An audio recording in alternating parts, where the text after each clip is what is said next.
último seminario del Instituto de Ecologia Acuática en esta primera parte del año, en julio. Nos volveremos a ver en septiembre, pero este es el último seminario que cierra un ciclo de seminarios en versión online. Bueno, para los que a lo mejor no conocéis o que os conectáis por primera vez, el Instituto de Ecologia Acuática es un instituto de investigación, forma parte de la Universidad de Girona y que tiene como objetivo el estudio de las comunidades de organismos a diferentes niveles en los ambientes acuáticos. Se divide en varias secciones, sección de ecología microbiana, de sección de ecosistemas marinos, biología marina, y luego otra sección que está centrada en los ecosistemas acuáticos continentales. Y en el instituto pues realizamos seminarios mensualmente, invitando a ponentes que son propiamente ponentes expertos en determinados temas, y algunos de ellos pues que son miembros del instituto y otros pues como es el caso de hoy, pues invitados externos. Hoy quiero dar la bienvenida a Edgar González Villalobos. El doctor Edgar González es investigador postdoctoral en el Institut Català de Recerca de l'Aigua y es experto en el estudio de los virus. Sus trabajos anteriores había trabajado en fagoterapia. En este caso hoy nos va a mostrar una faceta muy diferente de lo que son los virus, una faceta más que tiene en este caso efectos negativos potenciales sobre la salud humana. Siendo este el último seminario, quería agradecer a Héctor de Prado, que es el promotor de proyectos del grupo consolidado EcoAqua, porque él ha coordinado todos estos seminarios online, se ha encargado de gestionar la organización de estos seminarios, habilitar los enlaces, hacer difusión de los carteles y, por tanto, como director del instituto, le estoy profundamente agradecido por su tiempo y su dedicación. Pues he considerado que era conveniente en este caso, en este último seminario, pues agradecerle su trabajo que ha hecho. Pues sin más dilación, voy a dar paso al doctor Héctor González y voy a grabar la sesión, ¿de acuerdo? Luego, al final de la presentación, hay un turno para preguntas o comentarios que queráis hacer, para que haya un poco de debate y de discusión, ¿de acuerdo? Pues muchísimas gracias. Adelante, Edgar, por favor. Perfecto, gracias.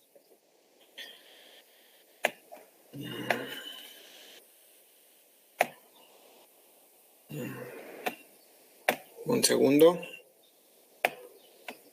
Aquí está.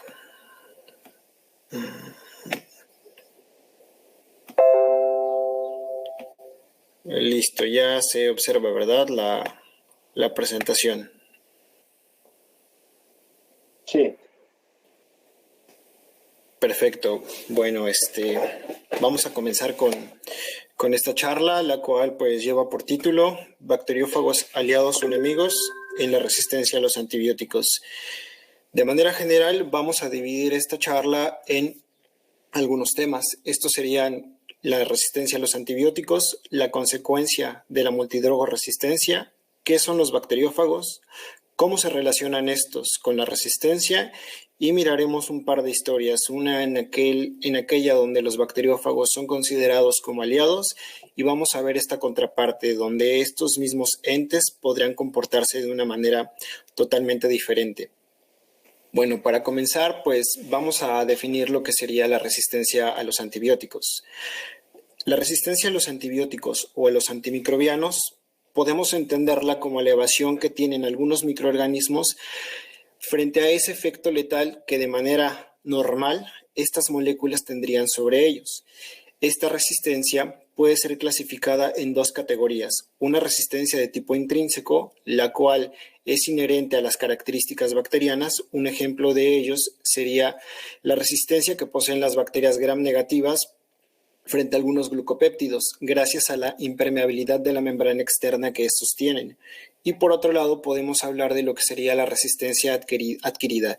Este tipo de resistencia va a involucrar principalmente cambios genéticos, los cuales van a llegar a una bacteria a través de material genético exógeno.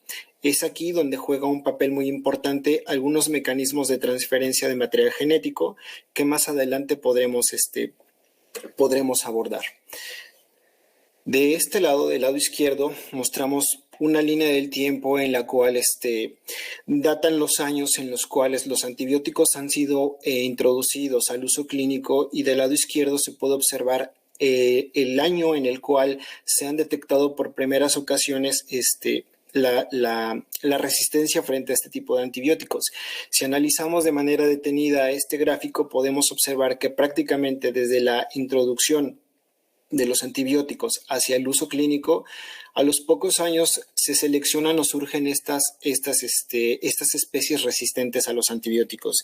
Aquí es importante recordar que los antibióticos son producidos de manera natural prácticamente en cualquier ambiente, por lo cual siempre están en competencia, y para que las poblaciones bacterianas puedan estar en un equilibrio, estas enzimas o estas características siempre han estado presentes. Sin embargo, se ha puesto atención al surgimiento de ellas después de que generan un problema en lo que sería la salud pública.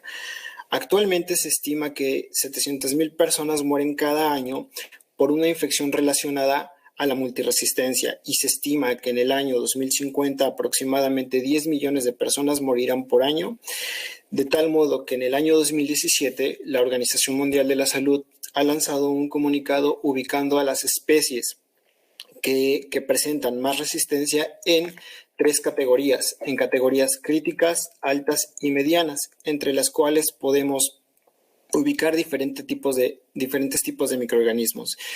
Podemos hacer especial mención a lo que serían los Enterococcus, los Staphylococcus, Klebsiella, las cepas de Acinetobacter, Pseudomonas y algunas enterobacterias, formando así lo que sería el acrónimo ESCAPE. ¿Cuál es el principal interés en estos microorganismos?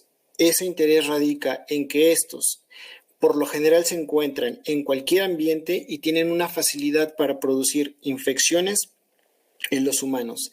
Adicionalmente, tienen una gama amplia de mecanismos de resistencia, por lo cual han surgido cepas multidrogo resistentes o extensivamente resistentes, las cuales van a generar un problema en lo que sería la salud pública. Sin embargo, estos últimos dos fenómenos, tanto la multidrogo resistencia como la resistencia extensiva, se produce debido a que estos microorganismos son capaces de expresar distintos mecanismos de resistencia ante los antimicrobianos.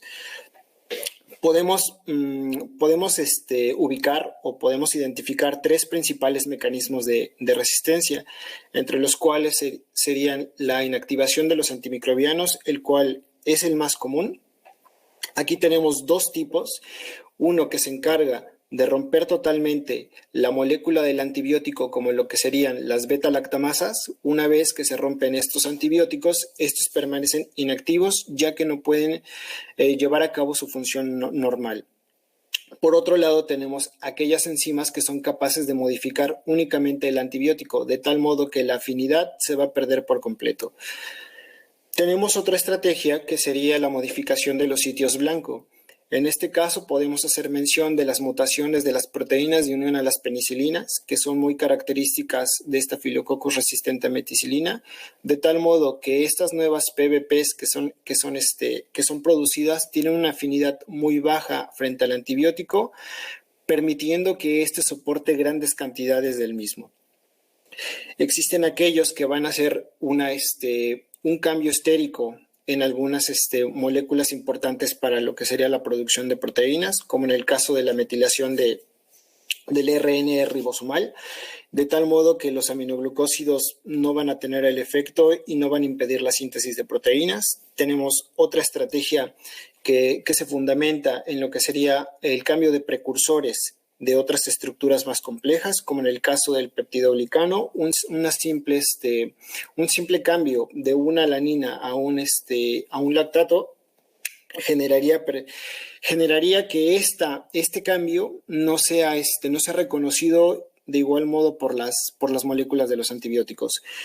Otro de los casos sería la alteración de los lipopolisacáridos, en el cual la carga neta final de la parte externa no permite que los glucopéptidos puedan generar esos poros.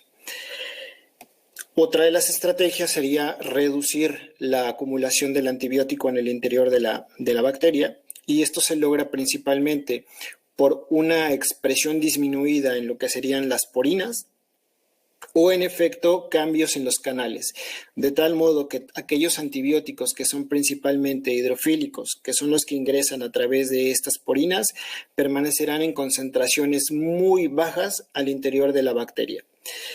Y el último fenómeno en cuanto a la reducción de la acumulación del antibiótico, estaríamos hablando de las bombas de flujo.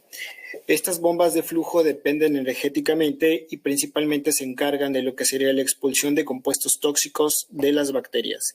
Estas son muy características en el género Pseudomonas. Últimamente se ha reconocido la formación de biopelícula como un mecanismo adicional frente a la resistencia a los antibióticos.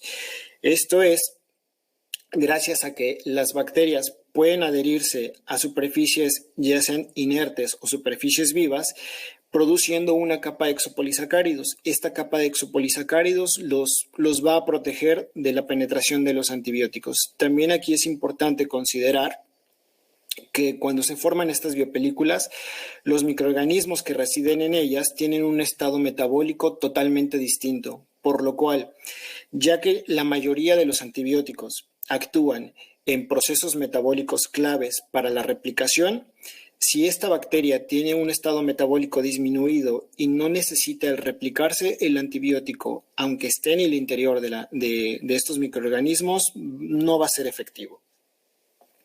Ahora, todos estos mecanismos de resistencia son adquiridos a través de lo que sería la transferencia horizontal de genes. Esta transferencia horizontal de genes, pues, puede ubicar lo que serían tres fenómenos. El fenómeno de conjugación, en el cual se necesita una cepa donadora y una cepa receptora.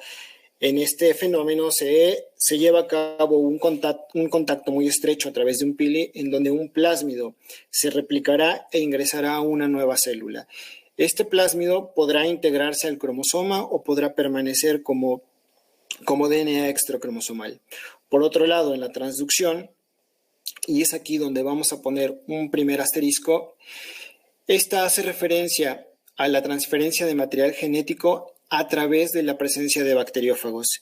Esto es, un bacteriófago, al infectar una bacteria, puede llevarse material genético de la misma, que pueden ser genes de resistencia, pueden ser genes metabólicos, podría ser prácticamente cualquier gen. Puede empaquetarse de manera errónea en esta nueva partícula y esta, al ser transferida a una nueva bacteria, puede llevar esa información. Esa información, como miramos en este esquema, puede ser integrada al cromosoma y esta bacteria podrá haber cambiado su fenotipo. Aquí es importante hacer mención también que existe un sistema, el sistema CRISPR-Cas, presente en las bacterias, el cual está especializado en degradar todo material genético que sea exógeno. Sin embargo, este sistema depende de una exposición previa a ese material genético, de tal modo que tanto la conjugación como la transducción en una primera instancia o en una primera transferencia, existe una probabilidad muy elevada de que esta nueva información genética pueda ser incorporada a la misma. Ahora, hasta aquí hemos hablado de lo que sería la multiresistencia. Sin embargo, vamos a mirar un poco más acerca de lo que sería la problemática en sí. La problemática radica principalmente en que existen diferentes rutas de transmisión. Estas rutas de transmisión van a hacer referencia a todas las interacciones que pueden existir de las bacterias con todo el ambiente. Y podríamos observar que las interacciones prácticamente se llevan en cualquier momento, desde el ámbito clínico, en el ámbito clínico donde los residuos generados por los hospitales o el ingreso de personas puede llevar a cabo alteraciones tanto en la microbiota de las personas que son ingresadas como en la carga bacteriana que van a ser desechadas. Esto va a llegar posteriormente a lo que serían las plantas de tratamiento de aguas, donde esta pues, podrá ser diseminada a muchos otros sitios. De igual modo, los animales que se utilizan para alimento, estos son tratados en algunas ocasiones o son administrados antibióticos para evitar infecciones o en algunos casos para promover el crecimiento, de tal modo que esta presión constante de los antibióticos va a producir microorganismos, o más bien seleccionará microorganismos resistentes, los cuales podrán ser depositados a través de las heces nuevamente al ambiente, ya sea que ese ambiente vuelva a generar intercambios con los mismos animales, con lo que serían hortalizas o incluso con la disposición final de estos desechos. Ahora, existe un reporte anual de lo que sería la resistencia a los antimicrobianos de la Unión Europea. Entonces, podemos nosotros observar lo que sería aquí la vigilancia del 2015 hasta el 2019 por especie bacteriana, la tenemos de este lado, y podemos observar que se encuentran las bacterias que pertenecen a lo que sería el grupo escape. En el año 2019 podemos observar que existen algunas bacterias que han aumentado la resistencia con respecto a los años anteriores y hay algunas que han disminuido. Esto principalmente se debe a si el manejo es el adecuado o no. Sin embargo, aquí es importante hacer mención que el año anterior, el año 2020, donde se inició el tema de la pandemia por COVID, hubo una parte de la población que fue ingresada a lo que fueron los servicios médicos, de tal modo que es importante, pues, tener en cuenta esto, ¿no? Estos ingresos podrían favorecer el aumento en lo que serían las resistencias. Esto, desde luego, no lo vamos a poder determinar hasta el momento, sino hasta que lancen el nuevo reporte podríamos hacer un análisis muy puntual si este tema de pandemia pudo favorecer o todo lo contrario. Aquí miramos la otra parte de la tabla, en la cual, pues, de igual podemos ver que el resto de los microorganismos que pertenecen al grupo escape tienen o subidas o bajadas en lo que serían estos fenómenos de multiresistencia.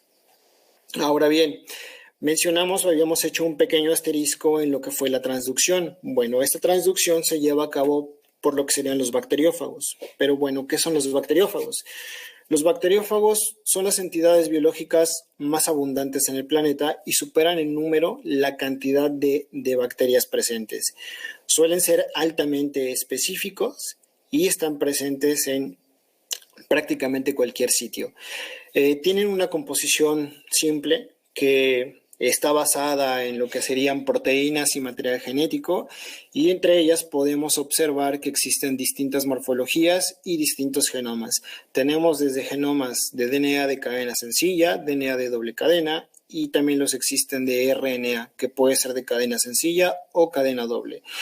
Entre las principales características podemos ver la presencia de algunos receptores prácticamente en cualquier partícula fágica, los cuales van a participar en los procesos de infección. Estos organismos o estas entidades se encargan principalmente de lo que sería el control biológico, y en esta imagen que se encuentra por aquí abajo queremos hacer mención o hay que hacer referencia de que existe una gran cantidad, principalmente en ecosistemas acuáticos, en los cuales este intercambio genético, tanto de fagos con bacterias o bacterias con bacterias, va a tener una tasa muy elevada. Ahora bien, ¿cómo se reproducen estos bacteriófagos? Bueno, estos bacteriófagos pueden reproducirse mediante dos ciclos, un ciclo de tipo lítico y un ciclo de tipo lisogénico. Para el caso de lo que sería el ciclo lítico, pues podemos observar distintas etapas a través desde que el bacteriófago reconoce la bacteria hasta su lisis. Estas etapas sería la absorción, en la cual están involucradas esos receptores que mencionamos anteriormente, la entrega del material genético. Para que esto suceda, se debe llevar a cabo el reconocimiento del receptor o de dos receptores. Dependerá mucho el tipo de bacteriófago. Una vez que este material genético es ingresado a la célula, se va a tomar el control de ella, de tal modo que el genoma bacteriano puede ser destruido o se va a llevar a cabo la replicación de genes primarios, genes medianos y genes tardíos de estos bacteriófagos. De tal modo que se van a comenzar a producir todos esos elementos necesarios, material genético, proteínas, y se llevará a cabo lo que será el empaquetamiento de estas partículas fágicas. Finalmente, para que ocurra la lisis, tendrá que haber la expresión de algunas solinas o algunas lisocimas o la destrucción de los bacteriófagos o la destrucción de la bacteria por un efecto de acumulación en las partículas fágicas. Aquí también es importante mencionar que la lisis no ocurre siempre en todos los bacteriófagos. Existirán algunos que hagan la liberación de manera, ¿cómo se dice? De manera como si fueran pulsos. Va a haber pequeñas liberaciones, la célula va a permanecer viva, por decirlo de cierto modo, pero va a producir continuamente bacteriófagos. Esta última etapa dependerá siempre del tipo de bacteriófago y el tipo de ciclo que siga. Por otro lado, el proceso de infección en lo que sería el ciclo lisogénico, aquí van a estar involucradas una integración del genoma del bacteriófago a lo que sería el cromosoma bacteriano. Aquí es donde habíamos puesto un pequeño asterisco. Aquí es donde ocurre este proceso de transducción. Esta información genética, como habíamos mencionado anteriormente, puede insertarse al cromosoma. Y una vez que se inserta el cromosoma, la bacteria puede llevar a cabo la replicación replicando el bacteriófago. ¿Sale? Cuando esto sucede, se dice que tenemos una cepa lisogénica o una cepa, o que hay un prófago dentro de la cepa. Ahora, esta bacteria podría llevar a cabo múltiples procesos de división. Sin embargo, frente a algunos eventos de estrés, en estrés bacteriano, principalmente daño al material genético, este prófago va a ser capaz de escindirse del cromosoma bacteriano y va a comenzar o va a dar lugar a lo que sería un ciclo lítico. De tal modo que cuando se escinde el cromosoma del fago, comenzará la segunda etapa, que será la producción de genes tempranos, genes medianos y genes tardíos, ¿sale? Ensamblando lo que serían las partículas fágicas hasta finalmente terminar en la lisis.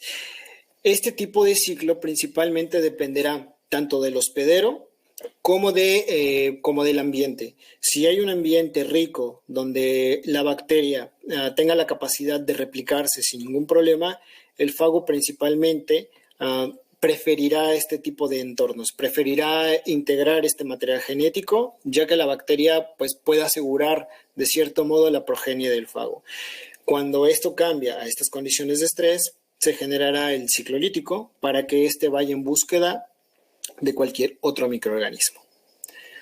Bueno, con esta información anterior, pues vamos a dar paso a lo que sería contar estas dos historias. Primero vamos a comenzar con el fago como un aliado, y para esto pues vamos a hacer mención a lo que fue mi trabajo en el doctorado, en el cual pues se realizó el aislamiento de bacteriófagos para ser utilizados como una posible terapia fágica.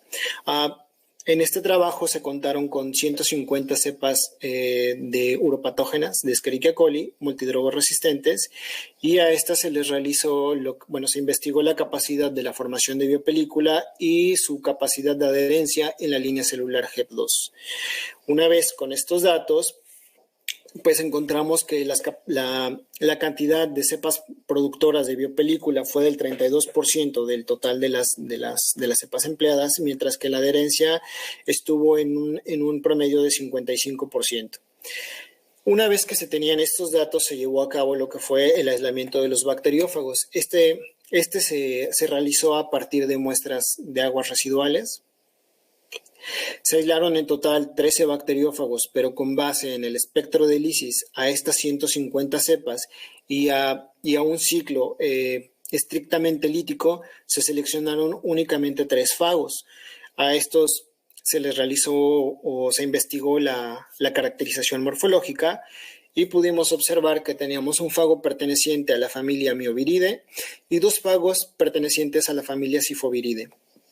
Estos 2 fagos, a pesar de ser de la misma familia, se quiso hacer una investigación para determinar si era el mismo fago, ya que estos habían tenido prácticamente el mismo espectro de lisis y se habían comportado de una manera muy similar. Para poder determinar si estos eran el mismo, lo que se hizo fue realizar la extracción de material genético y este material genético fue digerido. Fue digerido con estas combinaciones, con estas enzimas de restricción, EcoR1, EcoRB, la combinación de EcoR1 y EcoRB y SSP1. Aquí ponemos en este recuadro lo que serían el fago B y el fago C para los 4 casos. Como podemos observar, existen diferencias en cuanto al patrón de corte que tenían estas enzimas sobre el genoma del bacteriófago, por lo cual se pudo determinar que estos bacteriófagos eran totalmente distintos. Ahora bien, una vez que teníamos los bacteriófagos y teníamos los datos tanto de la producción de biopelícula como de la capacidad de adherencia en esta línea celular, lo que ahora se intentó hacer fue determinar qué tan efectivos eran estos bacteriófagos en contra de estas bacterias cuando formaban biopelícula o cuando estaban adheridas entre esta línea celular. Pues bien, para el efecto de estos fagos en la biopelícula, pues se seleccionaron 21 cepas. Estas fueron seleccionadas con base en el espectro de lisis de los fagos usados y en la capacidad de la producción de biopelícula. Aquí podemos determinar que el fago FIS4, uno perteneciente a la familia Sifoviridae, que es no tuvo ningún efecto en la biopelícula. Por otro lado, el fago perteneciente a Mioviridae o FIS1 y FIS3, que perteneció a la familia Sifoviridae, tuvieron un efecto en la disminución de la biopelícula. Esto probablemente se pensaba que era por la actividad de despolimerasas que de manera usual se encuentran en la punta de las fibras de los bacteriófagos. Otra explicación para este fenómeno es el quorum sensing.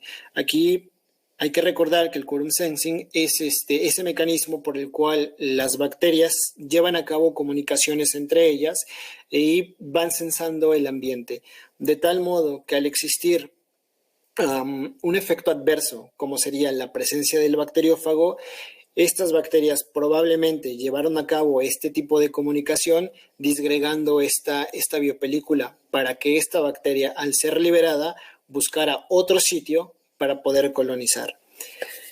Adicionalmente a esto de la despolimerasa y del quorum sensing, también es importante mencionar que esta biopelícula está compuesta principalmente de exopolisacáridos y al existir una lisis celular, todos los elementos que conforman a estas bacterias son liberados al mismo medio, por lo cual esta disminución puede que se vea, puede que no se vea tan potencializada, ya que los mismos elementos liberados de la lisis pudieran estar formando aún parte de estas biopelículas. Ahora, por otro lado, quisimos determinar también el efecto de estos fagos en lo que sería la adherencia, por lo cual se diseñó un ensayo de adherencia en células HEP2. Aquí en estas imágenes muestro lo que sería el ensayo de adherencia normal, en el cual se hace crecer una monocapa de la línea celular HEP2 y se colocan aproximadamente 1 por 10 a la 7 unidades formadoras de colonias de cada una de las bacterias que fueron seleccionadas. Posteriormente, después de llevar a cabo esta adherencia, se agregaron los bacteriófagos en una MOI de 0.1 y se dejó actuar durante 2 horas. Posteriormente se montaron las preparaciones y pudimos observar que, en efecto, la adherencia producida por cada una de estas bacterias disminuía ante la presencia de los bacteriófagos. Podemos observar que en algunos casos disminuye esta adherencia de manera considerable y en otros casos no es tan efectiva como quizá interesaría para un posible uso terapéutico, pero sí que tiene algún efecto. Adicionalmente a esto, para descartar que estos bacteriófagos pudieran dañar de cierto modo la monocapa celular, se trató estas células con la misma cantidad de bacteriófagos y pudimos determinar que los fagos en condiciones normales o en condiciones donde no hay presencia de bacteria, no hay ningún daño en lo que sería la monocapa, por lo cual pudimos determinar que el uso de estos bacteriófagos, al menos en este modelo, fue efectivo.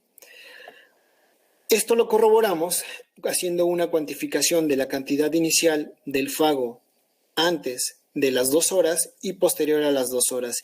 Y en todos los casos pudimos observar que existía un aumento de casi 2 logaritmos o 1 logaritmo en la producción de estos bacteriófagos, lo cual soporta la idea de que esta disminución en la adherencia es efecto de los bacteriófagos, ya que correlaciona la disminución en la cantidad de las bacterias con el aumento de estos bacteriófagos. Finalmente, para poder hacer la propuesta total de que estos bacteriófagos pudieran ser utilizados como una opción terapéutica, se realizaron los estudios genómicos de los mismos. Pudimos determinar que estos bacteriófagos entre sí eran distintos, eran muy parecidos, seguramente porque pertenecían a la misma familia, eran muy cercanos entre sí. Sin embargo, tuvieron algunas diferencias en cuanto al número de módulos que se encontraron y el para qué eran los módulos. Adicionalmente, pudimos observar que en estos genomas no se encontraron o no se detectaron ningún gen de virulencia ni genes de resistencia, por lo cual los datos anteriores, tanto en la biopelícula como el efecto en la adherencia, y esta información soporta la idea de que estos fagos pudieran ser empleados como un posible uso terapéutico, ya sea formando un cóctel con otras partículas más o un uso combinado con lo que serían los antibióticos. Adicionalmente, me gustaría hacer alusión que el modelo anteriormente presentado es la primera vez que se ha propuesto el uso de los bacteriófagos de manera in vitro en una línea celular y pues con un resultado bastante bueno. Entonces, con esta parte terminaríamos lo que sería esta parte buena o esta parte amable de los bacteriófagos y ahora miraremos lo que sería la parte negativa de los mismos. Bueno, esto ya es en el trabajo aquí en ICRA. Y aquí pues se realizó el aislamiento de algunos bacteriófagos a partir de aguas de depuradora y a estos se hizo un lisado en los bacteriófagos en bacterias resistentes. ¿Por qué en bacterias resistentes? Porque se estaba buscando esta participación de los fagos en estos fenómenos de multiresistencia. Bueno, a estos lisados se les realiza un tratamiento con DNasa para eliminar todas las contaminaciones bacterianas que pudieran estar presentes y se realiza una prueba para el gen 16S de RNA, en el cual pues obtuvimos un resultado negativo, lo cual nos indicaba que no existían contaminaciones de DNA bacteriano en estos lisados fágicos. Posteriormente se realiza la extracción del material genético de los fagos y se hizo la búsqueda de 3 genes que se encuentran estrechamente relacionados o con elementos genéticos móviles, como en el caso de integrón integrasa de la clase 1, el gen SUL1, que también se encuentra en el interior o de transposones o de integrones de clase 1, y para una beta-lactamasa. En este caso fue BLATEM, la cual está ampliamente distribuida principalmente por los fenómenos de conjugación. Pudimos determinar que para los casos de los 5 fagos que fueron seleccionados, se detectó la presencia de integrón integrasa clase 1, BLATEM y SUL1. En esta fotografía muestra lo que sería el resultado para la búsqueda del gen BLATEM. Posteriormente, para poder continuar adelante con estos experimentos, se realizó la morfología por microscopía electrónica de transmisión y se realizó lo que sería la secuenciación del genoma del fago. como resultados de la parte de la morfología del genoma, los 5 fagos pertenecieron a la familia Mioviridae. Como podemos observar, las estructuras son características de esta familia, teniendo una cápside icosaédrica, una cola pues, que no es móvil, y lo que serían las bases de los platos y las fibras. Hasta el momento, lo que serían los resultados de la secuenciación se encuentran aún en espera para poder hacer la búsqueda y ya sea corroborar o descartar la idea de que estos bacteriófagos han sido los principales movilizadores en los genes de resistencia de estas cepas. Adicionalmente a esto, también se está determinando en estos momentos lo que sería la participación de los fagos como un promotor en la conjugación. Para esto se están llevando a cabo ensayos de conjugación con 3 condiciones, con MOI de 0.1, MOI de 1 y MOI de 10. Hasta el momento se ha probado un fago lisogénico y como podemos observar en esta gráfica, de momento no existe un aumento en lo que sería la tasa de conjugación. Quizá de cierto modo en la MOI 10 hay un ligero aumento, pero de momento nada que pueda ser atribuible o que pueda hacer una diferencia significante. Aquí queda pendiente lo que serían probar fagos que sean estrictamente líticos y fagos que no tengan efecto tanto en la cepa donadora como en la cepa receptora. Aquí es importante recalcar que la apuesta en este experimento es que solo la presencia del bacteriófago pueda promover un estrés o genere un estrés bacteriano para que favorezca estos procesos de lo que sería la transferencia horizontal de genes por lo que sería la conjugación. Y finalmente, en colaboración con la doctora Yelena, se está realizando también lo que sería experimentos para la eliminación de bacteriófagos empleando corriente eléctrica. Esto con un reactor que, debido a la secrecía que se tiene hasta el momento, pues no se puede mencionar cómo es que está compuesto o qué es lo que genera el efecto como tal, pero hemos obtenido disminuciones de casi 2 logaritmos en lo que sería la presencia de bacteriófagos.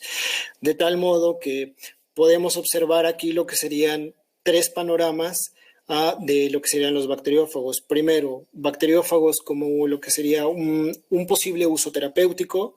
El segundo, los bacteriófagos como promotores de la multiresistencia. Y finalmente, pues se está buscando una alternativa para poder eliminar este tipo de partículas. De tal modo que si estos son promotores de la multiresistencia, se está buscando hacer algo para que estos no sean liberados a lo que serían estos ambientes acuáticos y puedan seguir promoviendo esta multiresistencia. Finalmente, pues quiero terminar esta charla con la pregunta inicial. Entonces, con base a toda esta información, ¿los bacteriófagos realmente qué son? ¿Son aliados o son nuestros enemigos en esta lucha contra los antibióticos?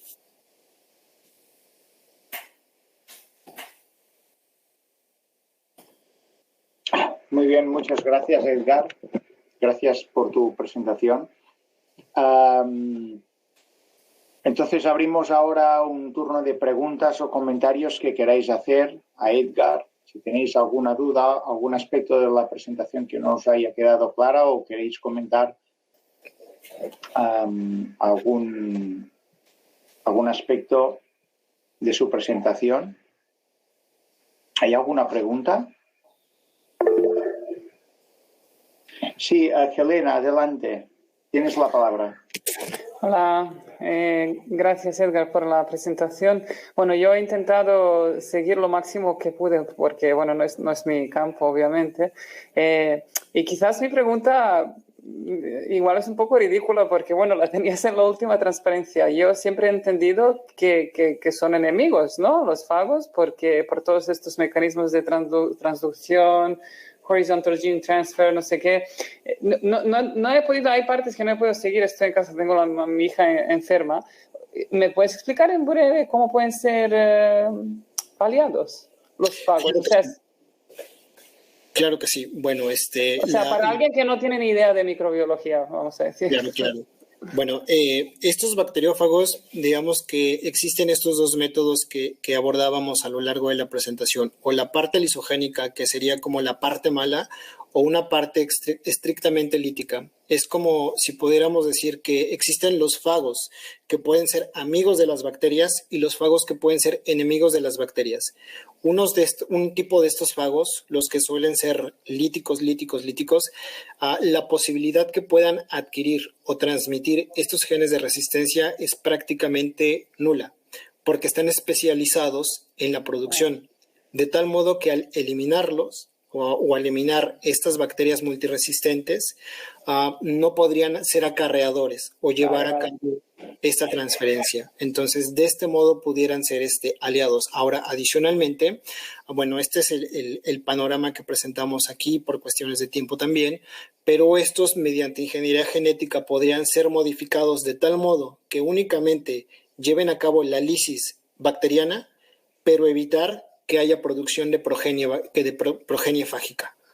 O sea, programarlos para que lo único que hagan sea matar a la célula, pero quizá interrumpir el empaquetamiento de las partículas. ¿Y esto alguien lo hace? Es que me recuerda aquella historia de mosquitos que le van ahí, no sé, para acabar con mosquitos había algo parecido de genetic engineering. ¿Eso alguien lo hace, esa estrategia? Lo han hecho. Hay un caso, un caso de Mycobacterium, una chica que tenía fibrosis quística y tenía una infección por Mycobacterium donde prácticamente la desahuciaban.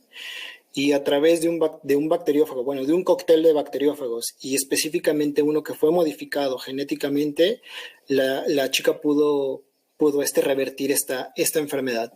Entonces, hasta el momento también aquí está como una parte, ¿cómo podríamos? Controversial, ¿no? Porque hasta el momento tengo entendido que no existen muchas opciones que permitan el uso de terapias experimentales como estos casos, ¿no? Pedirían una batería de estudios muy amplios, pero hasta el momento ese es uno de los casos que los fagos han podido salir avante. Vale, muy bien, gracias. Ya lo entiendo, gracias.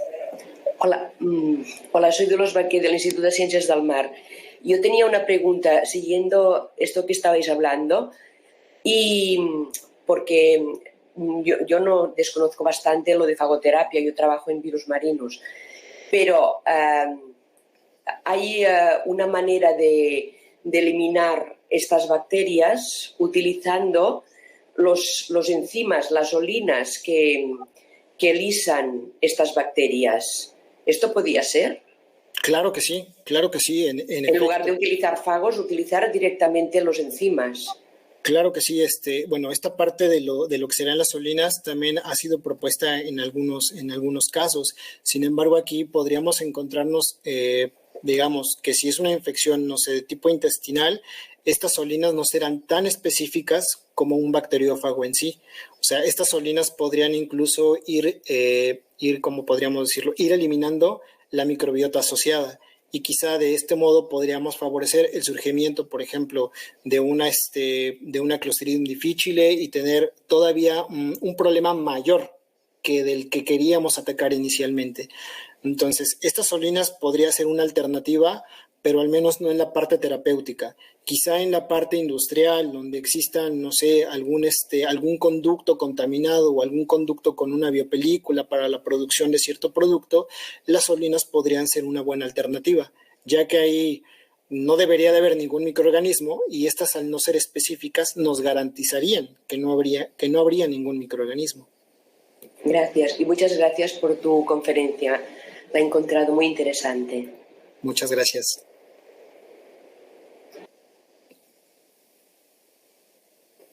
¿Hay alguna pregunta más? ¿Alguna intervención? Yo tengo un par de preguntas, Edgar. Sí. De tu presentación. Cuando has hablado es una curiosidad, cuando has hablado de diferenciar a los bacteriófagos a partir de la digestión con los enzimas de restricción. Sí. Claro, o sea, con los enzimas de restricción tú lo que haces es fragmentar el ADN. Entonces, ¿hasta qué punto puedes decir que son, porque claro, tú te has referido que las cepas o que los fagos eran completamente distintos, pero sin haber secuenciado el genoma, es decir, ¿hasta qué punto puedes decir que son más o menos distintos solo a través de la digestión? Bueno, a través de lo que será una digestión, me parece que ahí existe como un número de bandas que tiene que haber de diferencias. Me parece que son 7 por ahí, que ya consideran como una diferencia como tal. Entonces, en este caso, aparte de lo que fueron los fragmentos, bueno, la digestión que se realizó, también se hizo un análisis de perfil proteico para determinar si existía diferencias. Vaya, esto no lo presenté aquí, pero sí que había, al menos en la expresión proteica, había una diferencia de aproximadamente unos 4 o 5 kilodaltones entre proteína y proteína. Y vaya, también esto se corroboró con lo que fue la información del genoma, pero vaya, o sea, sobre la marcha se va haciendo como a distintos niveles, ¿no? O sea, se hace la digestión y se decide continuar. Y ya posteriormente se decidió realizar tanto el perfil proteico y la secuenciación genómica al final. Pero son 7 bandas por lo general lo que se considera para que sean distintos. Vale, de acuerdo, gracias. Y luego, una curiosidad.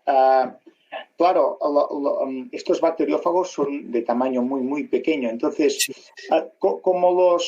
primero, ¿cómo se concentran? Y luego, claro, no sé si se separan porque si los aisláis de aguas residuales, me imagino que allí hay de todo, ¿no? Sí, Entonces, sí. hay además mucho material particulado, me imagino. Entonces, ¿cómo se pueden separar?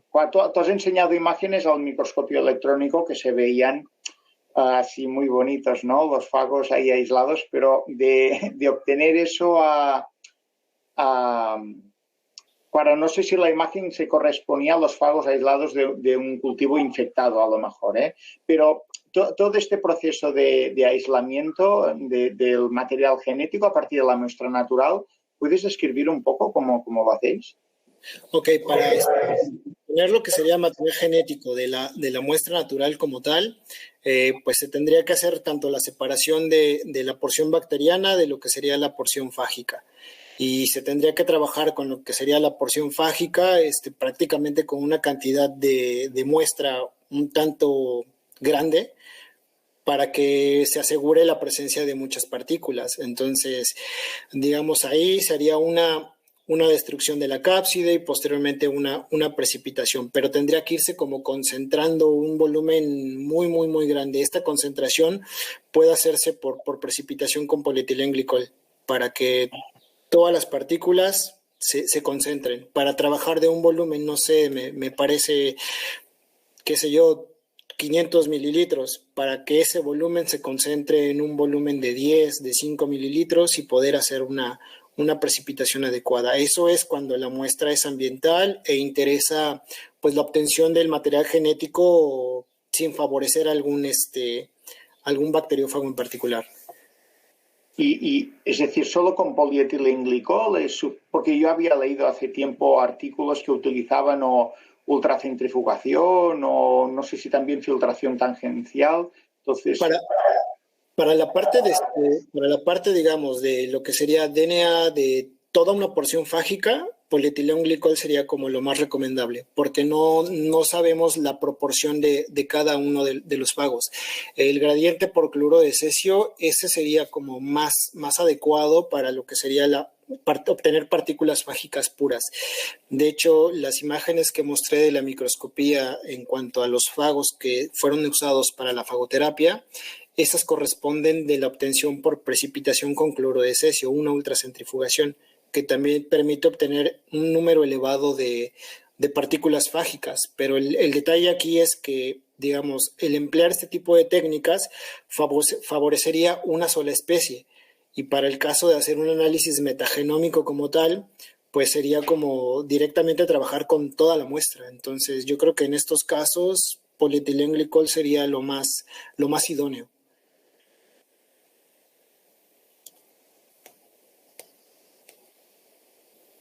Perdona, tenía un micrófono desactivado.